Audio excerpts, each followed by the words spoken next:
Hey, have you ever crafted with pressed flowers? If not, it is so much fun. And in today's episode, it's part two of a pressed flower crafting series. So you're going to see three more beautiful yet simple ideas that I hope you'll want to give a try. Enjoy. For idea number one, I grabbed a double pane frame from Hobby Lobby, meaning it has two pieces of glass in it. So when I got it back to my studio, I went ahead and took the two pieces of glass out. One, you don't have to do anything to except remove the little price sticker there. The other one has where you would normally put a photo. And instead of a photo, I'm going to use another hymnal. If you didn't catch part one of the press flower crafting ideas, I did make a little bookmark with another piece of a hymnal. And I just ripped the edges and I'm going to use some of the sticky tack to paste it down kind of temporarily, and I could easily repurpose this frame for something else in the future. Because this press flower craft is going to be a no glue, no tape, no anything.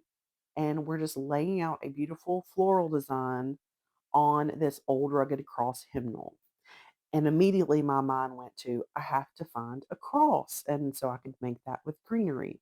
But I did play a lot. I spared you the creative process of trying out a bunch of different greeneries and a bunch of different flowers. You're even going to see me switch this center flower once more.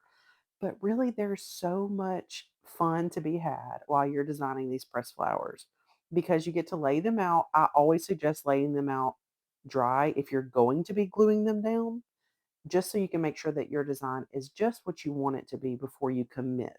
But as I mentioned, this particular project idea is all temporary, so I can repurpose the flowers or the frame whenever I want. Once I was happy with my layout of the florals, I just put that extra pane of glass right on top, slipped it into the wood frame, and secured it on the back with the little tabs.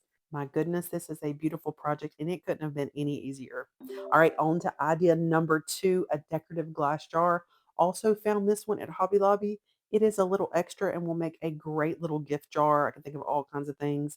It has a little cork top and a little wooden spoon, which I did put a little towel under here to keep my jar from rolling around.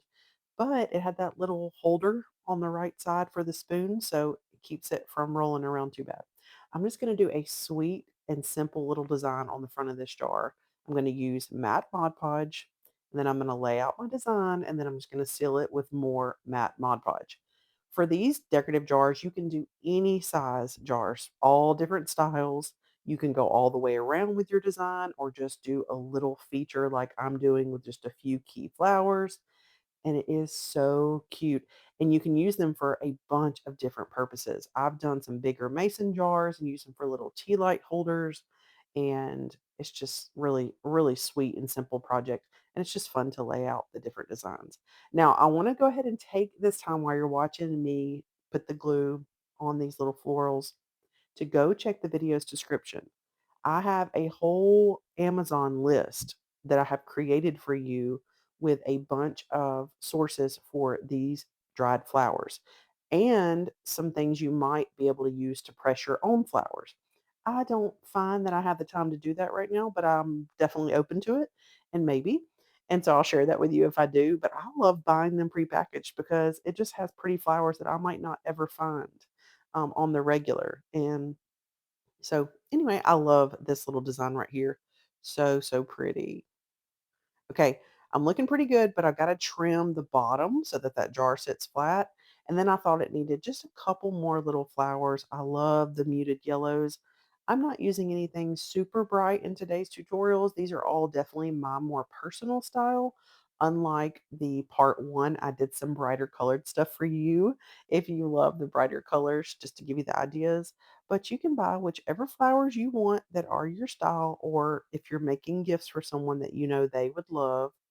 I want to tell you, if you happen to brush a little bit too hard and a petal comes off, do what I just did and just piece it together with your tweezers. It is super easy.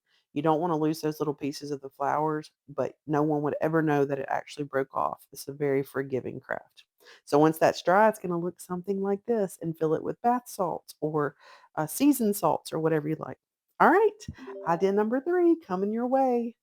This cute little bunny is at Hobby Lobby as well, but it's in the nursery little girls decor. It's on wheels. Oh my goodness. Okay, so it's gonna have a whole new look, and to do that, I need to scuff sand it. So I'm scuff sanding this kind of a shinier finish on this MDF. This is not solid wood. This is pressed board wood.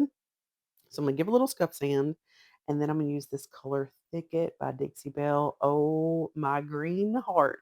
It is such a pretty color. Now, depending on the lighting, it can kind of look a little blue sometimes as well, but my first thought is green. Which do you see? I would love to know. So I'm gonna get one coat on here, let that dry, and then I'm actually off camera decided to just do another second coat. I am doing the front and back, painting both sides, but I'm only gonna press flour on one side. Okay, once that's all dry, I am gonna go around and distress the edges to let the original finish show through.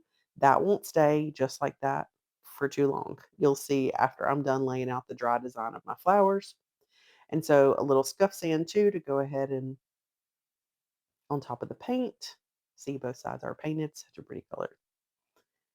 All right, now I'm gonna do a little bit more kind of wet distressing in a way. I wiped that down with a baby wipe, so that allowed me to do a little bit of kind of a crosshatch design with the distressing where I'm going vertical and then I'm going horizontal. And now it's time to do our floral design with the pressed flowers. We're going to use Mod Podge again for this one and then start laying out the design dry. Again, I don't think you'd really know what your project needs unless you do the dry layout. But I mean, if you're just feeling extra crafty and you want to wing it and go for it, you could apply the glue first and then start laying out your design because you can move around the flowers. You're not actually committed 100% to something when you lay it down. But I find I like doing this to decide which flowers I'm going to use so that I don't get glue on any flowers that I decide not to use. So that's my second reason for it, other than just creatively like, "Oh, I'm happy with this design." It keeps me from wasting flowers. Because again, I would not make you watch me, like, try all the different flowers. I do try to have a little bit of an idea of what I'm gonna do before I start showing you. Okay, here's the part of the tutorial I said where that bright white wasn't gonna stay bright white. So I'm using Distress ink in the color Ground Espresso, and then just a little feathering brush just to go around those edges where all the white is, and I also drug it over the cross hatching on top of the bunny before I'm committing to actually gluing all of these florals into place. I think that gave it a lot of character and it made it more vintage, like my personal style. Okay, on to gluing everything. I love to work in sections and just make sure that I don't forget where I did have my flowers laid out. Pretty easy for me to remove those, like, main showy flowers, the white ones. I wouldn't forget where those were, but my memory would fail me about where all the greenery placement was. So that's another little piece of advice while you're working through things. There's another petal that, well, I lost. But once we're done, top coating everything with the Mod Podge, I'm gonna add a little decorative touch that is also my personal style, Spanish moss. It just helps with all the projects. And I just put a little layer there, gives it a really extra woodlands feel. The little wheels still roll. It is perfect. Quite the difference than what it started out as, right? I loved this project and I hope you did too. Well, are you feeling inspired to do a little pressed flower crafting after watching those fun ideas? I sure hope so. I want to remind you to go check the video's description. There you're going to find a lot of information, but the two most important ones will be any links to supplies you saw me use in today's tutorials and the playlist link for this series. So I don't know when you're going to check out this video, but there could be some other videos waiting there for you to enjoy. Also, I want you to be sure you're liked and subscribed to my channel and you have that notification bell turned on because that'll let you know when there's new crafty inspiration waiting for you to enjoy. And don't forget, you're amazing, you're creative, and I'll see you next week. Bye bye.